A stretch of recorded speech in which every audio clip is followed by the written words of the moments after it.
Ghost of Tsushima is the perfect end to this PS4 generation. It's pretty funny actually, this generation began with a Sucker Punch game, Infamous Second Son, and has pretty much ended with Ghost of Tsushima. I, like millions of others, have really enjoyed playing Ghost of Tsushima. I say I've really enjoyed playing it. It's been a while since I completed it, and it's been a while since the game came out. I'm fully aware that it came out in July, and it's now November. I actually platinumed it at the end of September, so I've been slacking on making this video. But you knew that already. When Ghost of Tsushima came out, you know I wasn't going to make a review until like 6 months later anyway.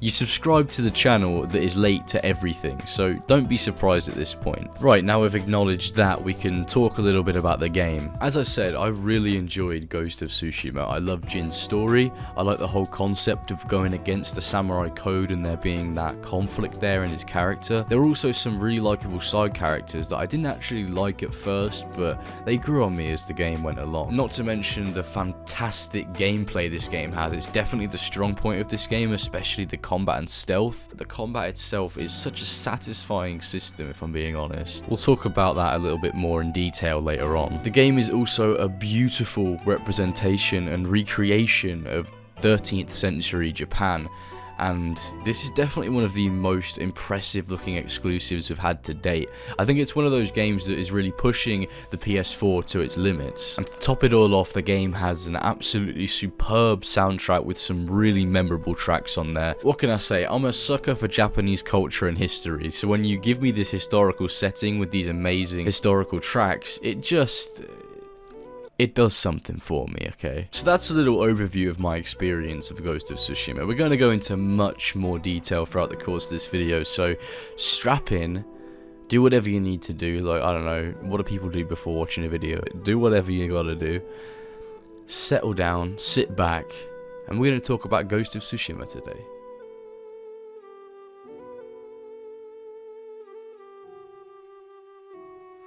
Ghost of Tsushima follows the story of Jin Sakai.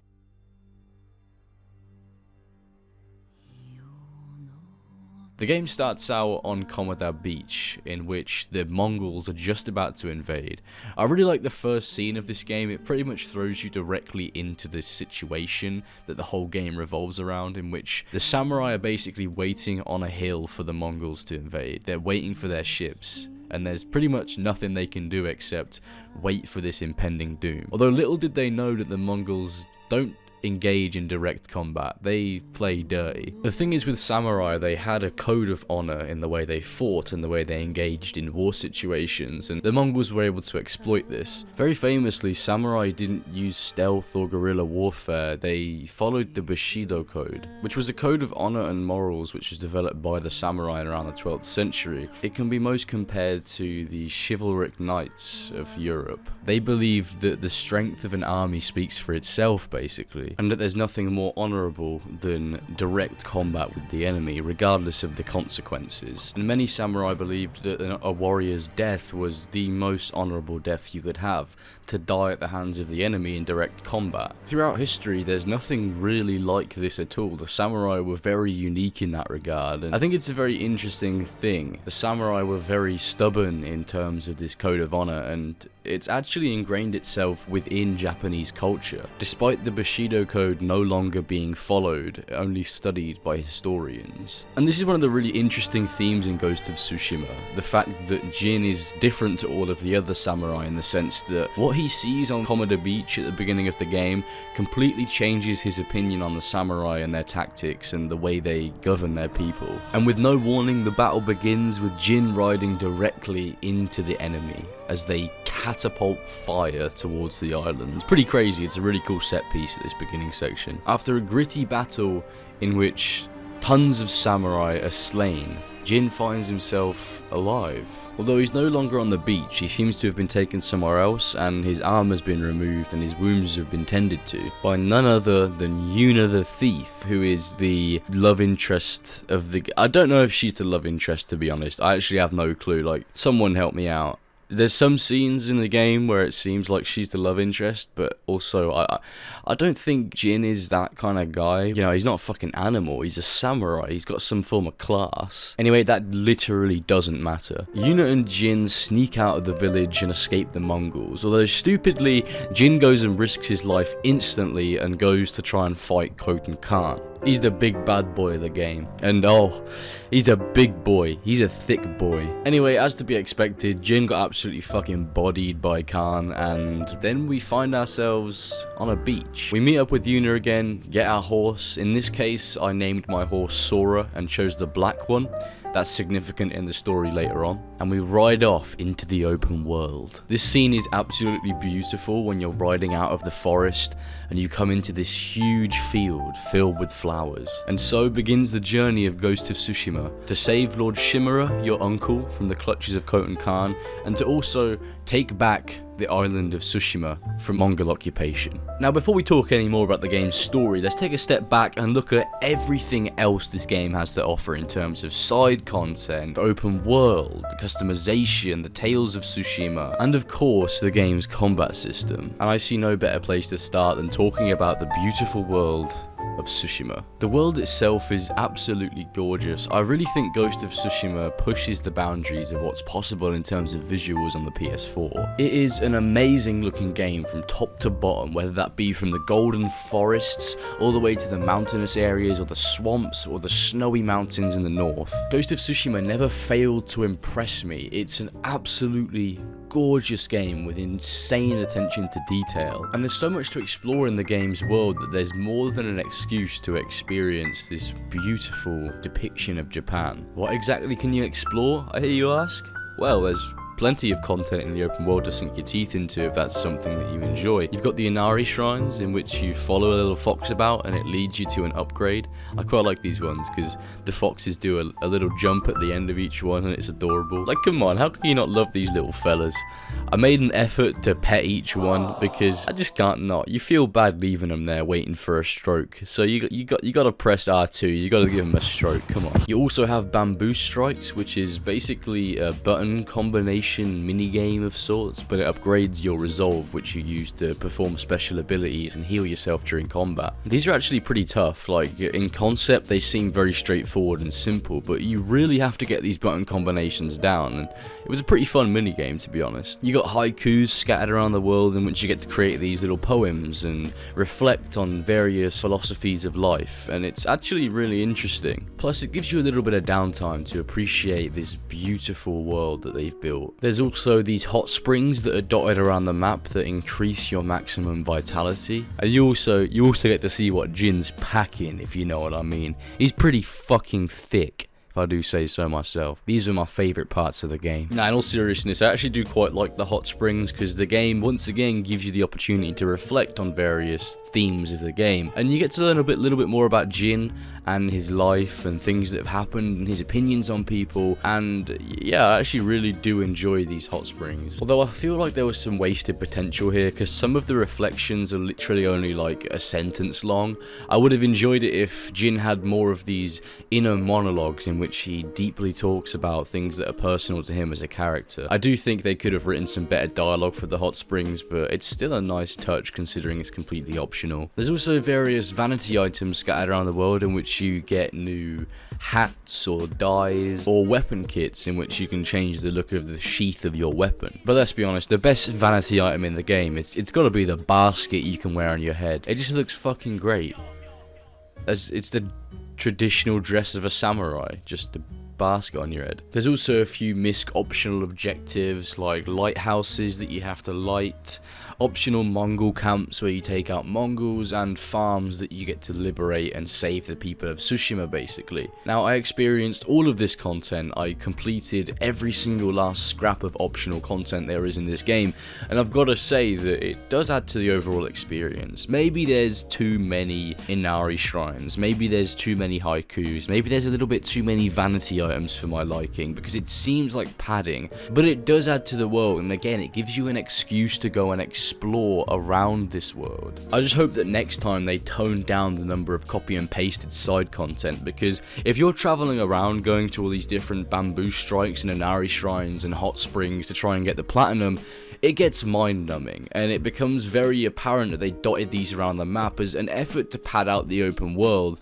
without adding any substantial content. And we've seen far too many open world games fall victim to this strategy of game padding. Although there is one piece of side content that I would love to see more of in the future of this series, a feature that it has over pretty much any other game that's come out recently, and that's the duels. The duels are so impressive and so fun. Now, you will have various duels throughout the main story and various side quests, but some of the best and most picturesque duels are the ones in which you fight Ronin. During the story of the game, Jin becomes an enemy of a group called the Straw Hats, and it becomes Jin's journey to then go ahead and take out the remaining members of the Straw Hats. And these come in the form of 5 optional duels, which take place all across the map in really beautiful locations. These are actually some of my favourite parts of the game, because the duel system in this game is just absolutely amazing. You can't use your bow, you can't run away, and you can't use tools to try and trick your enemy. It's just a one-on-one fight, swords only. And I'm so glad to say that they're actually difficult fights as well. It's not something that you find yourself first trying, especially if you're playing on lethal difficulty like I did. I think these duels are really where the game's combat shines, because it's not bogged down by any shitty AI or abusing your tools or anything like that. It just shows the combat in its purest form. And damn, is it impressive. If you haven't already, definitely go and play these duels. They're definitely worth the time. Although be warned, they can be a little bit difficult if you haven't leveled yourself up and increased the damage of your sword. So keep that in mind. And that segues us nicely into talking about the customization. Do you see what I did there? I slipped in that little bit about leveling up and increasing the damage of your sword, so then we could talk about customization. I'm a big fan of the customization in Ghost of Tsushima, and how the different armor sets give you different benefits. So if you want to be stealthy, you have to use, say, the ghost armor. If you want to be aggressive, then you can use the Sakai clan armor. And if you want to be defensive, you can use the samurai clan armor. But to be honest, overall, you can use whatever armor you want and whatever armor you think looks best, because the base stats on the armor aren't really that detrimental to your experience. They just allow you to spec that a little bit further into certain types of playing, and I quite like that, to be honest. Like for myself, I usually go in straight into combat, but I like using the ghost armor because I think it looks the best in the game, and you can do that if you want. The real stat changes come from the charms you can get through the game, from doing Inari shrines or doing side quests, and these really help out as little passive abilities during the game. You can get charms that mean you can restore health outside of combat, or you do more damage to enemies, or you take less damage, or you have higher stealth potential, stuff like that. Just typical RPG stats, basically. Nothing we haven't seen done before in other games, really, which is fine, to be honest. Like, I'm not expecting some extravagant customization system. It's nothing to write home about, really. The same can be said about your bow and sword customization. Literally, all you do is collect resources in the world and then go to a blacksmith and basically ask him to improve your sword or improve your bow, and it's fine. It's fine. What can I say? It's the most simplistic customization system you can have in terms of upgrading your gear, but it works, and that's fine by me. Although I kind of wish they would have gone that extra mile and gone down the God of War route, so whenever you upgrade your sword or upgrade your bow's potential, it looks a little bit better or more repaired or more pristine, because I feel like this upgrading system is a little bit too boring. They should have had something else just to put that cherry on top. Because I mean, whenever I went to upgrade my sword, it never felt like I was doing anything or accomplishing anything, because almost nothing about the game changed. So it'd be nice if every time you upgraded your sword or bow or tanto, they became a little bit more ornate every time you were to apply an upgrade to it, just to make it feel like there's a little bit of a difference. I know it's just cosmetic, but for me it goes quite a long way, and it did in God of War when you upgrade the Leviathan axe with a frozen flame or the Blades of Chaos. Anyway, where Ghost of Tsushima really shines is the various Tales of Tsushima, as well as the Mythic Tales that are scattered around the game's story. I really like the Tales of Tsushima, especially the ones that are connected to certain characters. The actual Tales of Tsushima that are scattered around the world, a lot of them are filler. There's about 60 quests in the entire game, and a lot of them are just filler where you go here, kill some people, or you have a fetch quest. It's not that interesting. I feel like they could have done with stripping away a lot of those pointless quests, because it did just feel like pointless filler content, but they were required for the platinum, so I had to do them. Yeah, those quests aren't really fun at all, but the actual Tales of Tsushima that are connected to certain side characters, I think are absolutely amazing. Now there's a couple that are a bit uninteresting, like Yuriko and Kenji, because they're pretty two-dimensional characters if I'm being honest. But the other 4 characters that have their own Tales of Tsushima series dedicated to them I think are amazing. These being Adachi, Sensei Ishikawa, Yuna, and Norio. Let's start with Adachi. This was probably the most bleak out of all of the Tales of Tsushima, because it's just a story of pure cold revenge, really. Adachi is a very experienced samurai, and during the Battle of Komoda, she lost a lot of her family members. But this wasn't enough, apparently, for whoever killed the remainder of her family later on. The women, the children, you name it, it doesn't matter. Everyone in her family was completely wiped out and butchered, which is crazy, to be honest. Because stuff like this actually happened in this period. Whole families were completely torn apart by war, and that still happens to this day. But I think Adachi's story does a really good job of showing how tragic a life like that can be. Because not only does she lose her entire family, but she also loses herself in the process of trying to exact her revenge. Anyway, you have a bunch of quests in which you're trying to find who the killers of her family are, and she gets more and more determined and more blinded by rage and anger as the series goes on, until in the end you find out that it was none other than her sister that killed her family.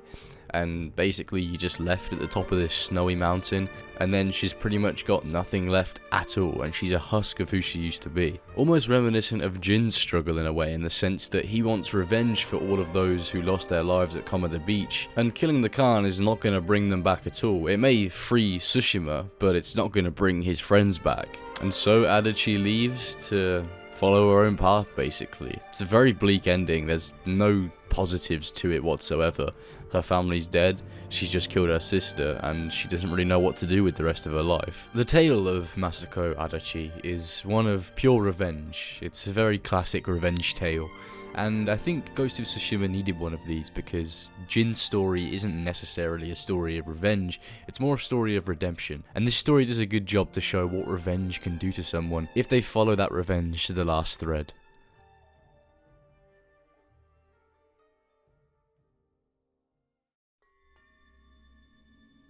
Sensei Ishikawa's story is a little more hopeful, although it's still got some interesting themes in there. It covers the themes of betrayal and failure, which are themes that are very prominent even in today's world. It tells the story of how Sensei Ishikawa took in a girl called Tomoe and taught her the way of the bow, and she basically used the way of the bow against him and joined the Mongols. Of course, he blames himself for this, because if he hadn't taught her, she wouldn't have betrayed him in the first place. So it's now his duty to go and find her and either kill her or bring her back to his side. I do quite like this story because it shows that even if you think that you're a complete master of everything, you can still fail abysmally. But that doesn't mean you give up entirely, it means you try and rectify the mistakes in your past, or at least atone for them. But from Tomoe's point of view, it shows that freedom is priceless entirely. She was willing to join the Mongol army to be able to get free and leave the island, and to her that was justified.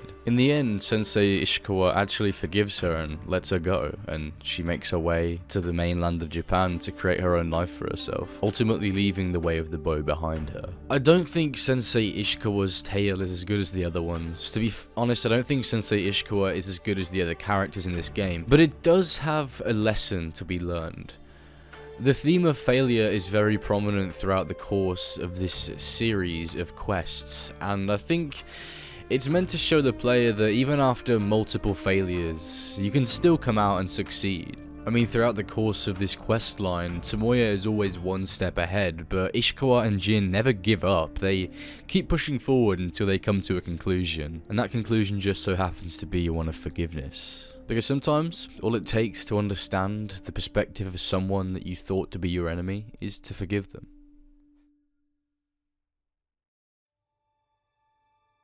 The tale of Yuna is also a pretty depressing story. It's another story of revenge, but not for someone killing her family. This time it's getting revenge on a man who used to abuse her and her brother when they were children. The Black Wolf would enslave children and then sell them to the Mamushi brothers on the slave farm. It turns out that the Black Wolf met Yuna and Taka when they were children, and Yuna thought that this slave camp was a refuge. But it wasn't. The Black Wolf got Taka and Yuna drunk and, well, did unspeakable things. Yuna actually says during the quest that she had a chance to kill the Black Wolf, but didn't because she was too afraid, and that she's coming back now for her revenge to make up for what happened all those years ago. So it's a very, very fucked up premise for a story of a side quest. It's very dark, and this one was especially depressing to play. Although it really makes you feel for Yuna, because the reason why she's so hardened is because she had to almost be a mother figure for her brother for her entire life. And well, this story is one of bloody revenge. You killed the Mamushi brothers and decapitate them, mounting their heads as a way to provoke Altan.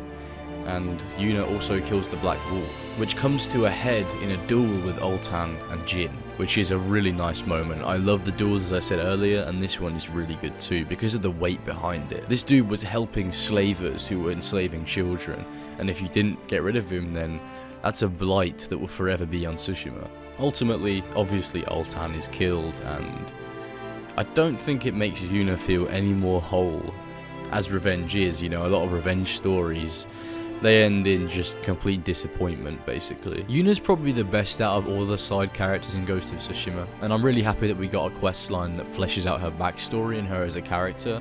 It's good to learn more about her and the reason why she's so hardy in the first place. Surprisingly, when Altan is killed, there are actually some that sympathize with him, and as a result become afraid of Jin and what he's capable of doing. And there's this really nice piece of dialogue right at the end of the quest after you kill Altan, where Jin and Yuna are talking about whether or not they've crossed some form of line in terms of who they can kill, and whether or not their people are afraid of Jin. And that goes hand in hand with what Lord Shimura says towards Jin's actions as he starts to become the ghost instead of being an honourable samurai. If you act like the enemy, then the people will fear you, just as they fear the enemy. And I like how this point is reflected at the end of this quest line. It's almost as if, in some ways, Lord Shimura isn't as blinded by the Bushido Code as we thought he was. And maybe Jin isn't prepared to lead the people of Tsushima because of the way he ruthlessly kills any who oppose him. And I hope this is something that's fleshed out in the second game, because we're definitely getting a sequel to Ghost of Tsushima, and I think that whole fine line between the Bushido Code and doing what's right needs to be explored a lot more, because it was set up within this game, and I think it needs to be talked about more in the sequel, because it was a very interesting theme. I think Yuna's story is pretty powerful, because obviously her and her brother when they were younger were victims of abuse, child abuse, and I think it's almost a good message for people who have been through that themselves, that although at such a young age your innocence was taken from you, that you can still grow up to be a fantastic person who does the right thing and is on the side of right.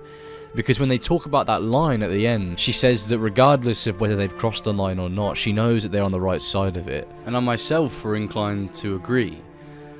The Mamushi brothers and Altan and the Black Wolf, all of them deserve to die for the things that they did. And there's no doubt in my mind that Tsushima would have been made a better place without them. Ultimately, Jin and Yuna did the right thing for the greater good. And even if that means scaring some of the innocents that live in Tsushima, then so be it. It is a small price to pay.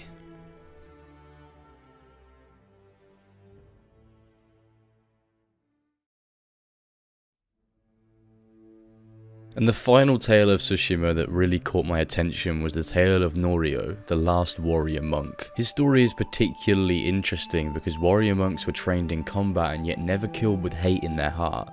They always respected their opponent and killed as a last resort. This questline is more about the fall of Norio and how he almost denounces what he previously knew, which is a theme that Ghost of Tsushima has a lot of, especially in Jin's story, how he denounces the samurai and goes against the Bushido code to save his country. Norio does the same thing. He goes against the teachings of the warrior monks to do what he has to do. And that's a testament to how absolutely horrific the Mongol invasions were. People would do anything they can to survive. Norio was one of the few remaining monks of Cedar Temple, and after hearing about the Battle of Komoda, the monks rode down to Komoda Beach but were eventually captured.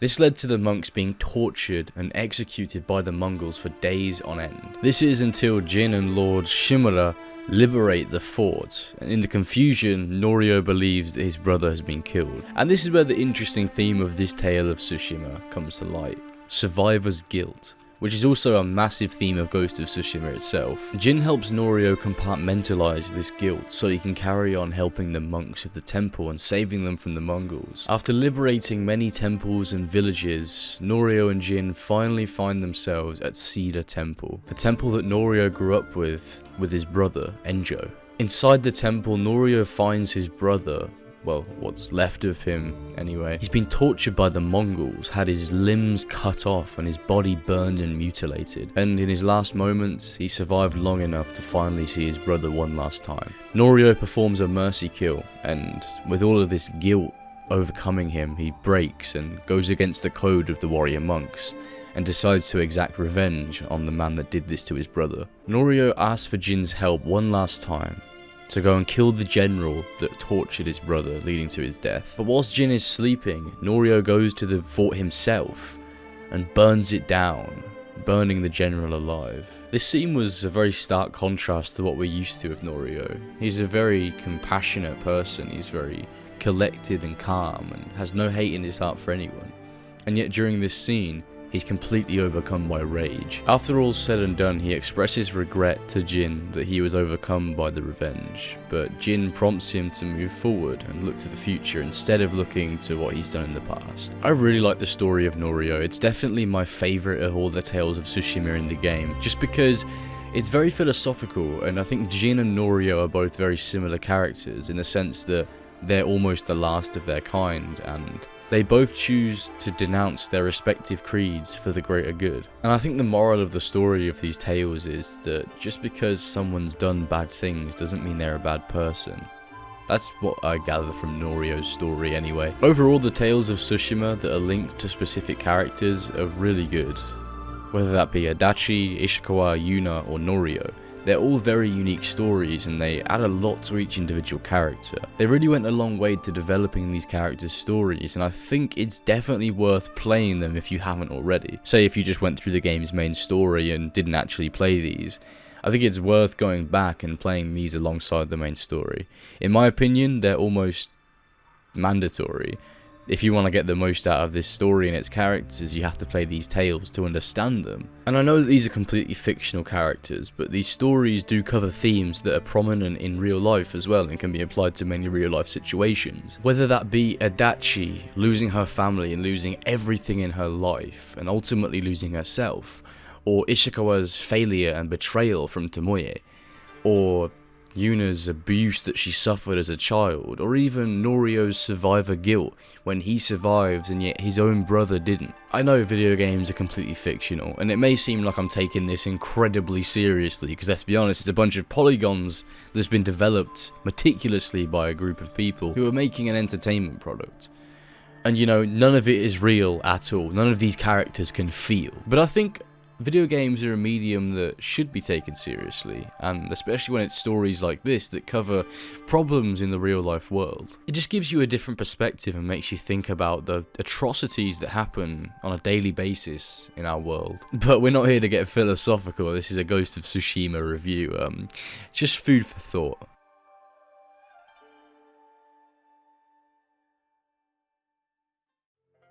On the complete opposite side of the scale, you have the Mythic Tales, which go over the mythology side of things. Now, I'm not going to talk about any of these in particular, apart from the fact that Gasaku's armor quest is absolutely shit. It's just basically a fucking glorified fetch quest. Most of them are a nice change of pace from the norm, and they go over sort of the more of the mythic side of Tsushima. And you get some pretty decent abilities from them. Most notably, the Way of the Flame. I always used this during the end of the game because it was just so powerful against all enemies. But it does raise the question, are these quests canon? Is Jin just going around with like a flaming sword and like no one's questioning it and it's completely normal? Because, I don't know, in a way it sort of ruined my immersion a little bit, because for the most part Ghost of Tsushima is pretty historically accurate, and for the most part the game seems pretty grounded in reality, so it's very jarring to have these quest lines that give you abilities that are really unrealistic. And it's never been outright confirmed if these are canon to the story or not, or if they're just little additions to the open world that make the game a little bit more interesting and a little bit more fun. But I think this distinction has to be made clear. You know, if they're gonna add this to the story as something that's canon, I think they should go all in on it. I really like the mythological side of things, and I find it very interesting. But I think the game finds itself in this strange middle ground where it's not sure whether it wants to include mythological things or whether it wants to just be grounded in reality. And I think in the next game in the series, they have to make this distinction clear. Although, to be honest, I think that with the release of Ghost of Tsushima Legends, they've kind of got the best of both worlds, and maybe in the next game they won't include this sort of mythological stuff within the main game. It's just a bit weird because I can't tell if Ghost of Tsushima is meant to be realistic or not, and it's just kind of confusing. Like, at least Assassin's Creed, for an example, has an excuse for all of this mythological stuff happening. It's because of the first civilization, right? Whereas Ghost of Tsushima, it doesn't really have that excuse, so it makes no sense. Again, I'm not saying I don't like the Mythic Tales, I just am confused as to what their place in the overall story is and what their significance is. Is it just a bit of fun, or does it actually mean something? Anyway, they were pretty interesting nonetheless, and I enjoyed them for the most part. Apart from the Gasaku armor quest, that was just really bad. It was terrible, it was boring. It was pretty much just killing a bunch of Mongols in different places on the map, but I mean, at least the combat is fun. Let's be honest, the combat in Ghost of Tsushima is absolutely brilliant. It takes a little bit to get used to. It was kind of confusing at first because I didn't really understand the timings of parrying or anything like that, and it seems for the most part dodging can be a little bit useless against most enemies. But once you start unlocking more abilities and tools, you start seeing how the combat works, especially when you've unlocked all the stances. Once you have all the stances, you basically can take on all of the enemies in the game with pretty much minimal difficulty. But that's only after you've mastered all the skills you've got on the movesets of enemies, and that's only if you use all the abilities to your disposal and use the different stances when you're fighting different enemies. So by the end of the game, you'll be doing perfect parries, throwing fucking knives all over the place, using smoke bombs to distract your enemies, switching up your stance to fit the type of enemy that you're fighting, and of course using the abilities that you get from the Mythic Tales that we were talking about earlier. At the end of the game, you do really feel like an unstoppable samurai, and the journey from being on that beach at the beginning and getting fucked up by all these enemies to then taking on huge groups is just, it's really cool, to be honest. I can't think of any other word to describe it. It just makes you feel like you're in one of those old samurai movies and there's nobody that can stop you. If there's anything to take away from this, is that Ghost of Tsushima's combat is absolutely amazing. To be honest, I could spend hours and hours alone just challenging enemies in fights in that game, and I can't wait to see how they flesh it out in the sequel.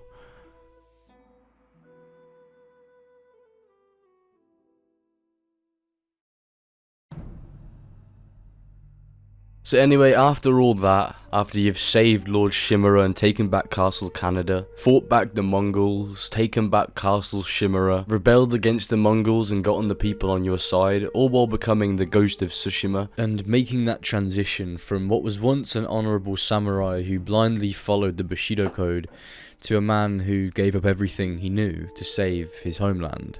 And finally, killing the Khan. The game ends with one final duel with none other than Lord Shimura himself.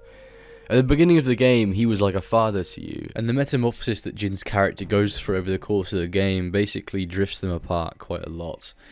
It's a really interesting dynamic between the two, because I think Lord Shimura is actually a great character in his own right. Sometimes in the story he can get a little bit annoying. He seems like he's a little bit too into the whole samurai deal, but to be honest, he has a reason to be. You know, it's worked for him his entire life, it's all he's ever known, and he just wants to protect his people in the way that he knows best. And Jin has sacrificed that tradition to save his country, and this sacrifice leads to the final battle of the game between what was once father and son, and now estranged people. During the course of the game, Jin sees the folly of the samurai and how their weakness is the fact that they believe in honourable combat only. Obviously, with Jin being the Ghost of Tsushima, he had to use poison and stealth, and basically he had to use the Mongols' own tactics against them, which is deemed dishonourable by the samurai. This then led to Lord Shimura and Jin's relationship becoming strained, eventually leading to them becoming enemies of sorts. And finally, in the last fight of the game, in the very place that Jin's father was buried, they were to fight to the death, and it was a pretty poetic scene, underneath a red tree with leaves billowing everywhere, and the leaves on the ground actually making the shape of a yin-yang, showing that they're on complete opposite sides. You actually get a choice at the end of the fight whether or not you want to kill Lord Shimura or just leave him there. I chose to kill him because I wanted to get the white ghost armor, because you get a die for the ghost armor if you kill him, and it's white, and I really wanted it. That's actually the only reason I killed him. I don't know if it makes a difference whether you kill him or not. I don't think so. But I just killed him for the reward, basically. Although, to be honest, I'm pretty sure the canon ending is leaving him alive. I doubt Jin would want to kill Lord Shimura, and being in the position to keep him alive, he definitely wouldn't make that choice to kill him. And with that, Jin goes his separate way, and Ghost of Tsushima is finished. I actually finished the game ages ago. I know I'm so late to this. It's November, the game came out in July. Like, I know this. But I thought I had to do a video on Ghost of Tsushima, not only because I enjoyed it so much, but because it was the final game of this generation of PlayStation, you know? I've loved so many of the exclusives that have come out over the last 7 years, and it would feel wrong not to make a video on the final one, you know? This generation of PlayStation, it began with Sucker Punch, with infamous Second Son, and quite fittingly it ended with Sucker Punch with Ghost of Tsushima. Ghost of Tsushima was, in my opinion, the best possible end to the generation that we could have hoped for. It's not a perfect game, and it did in fact have its downfalls, many downfalls in my opinion, but it was an overall fantastic experience. One of the best open world games we've had in years, and a brilliant game to add to the roster of incredibly strong PlayStation exclusives. I'm really excited to see what Sucker Punch do with this IP in the future. I think the possibilities for this franchise are limitless at this point, especially after the positive reception this game received. Anyway, that's it from me. Thanks for watching, guys. Take care.